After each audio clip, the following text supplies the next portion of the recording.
একটি কবিতা পড়ছি, কিছু কবিতাপ্রেমী মানুষের অনুরোধেই কবিতাটি পড়ার চেষ্টা করছি।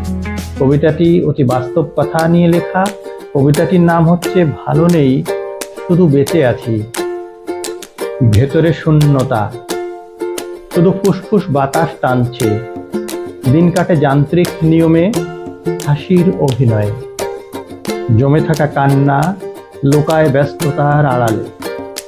রোজ রাতে ক্লান্তি এসে ভর করে বুকে, তার পাশে ভিড়, অথচ বোঝার কেউ নেই।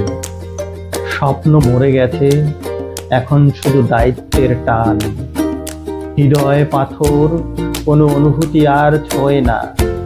স্মৃতিরা এসে ক্ষতগুলোকে তাজা করে দিয়ে যায়। কাউকে বোঝানো যায় না এই বোবা আর্তনাদ। পৃথিবী দেখছে, আমি চলছি। Thank you.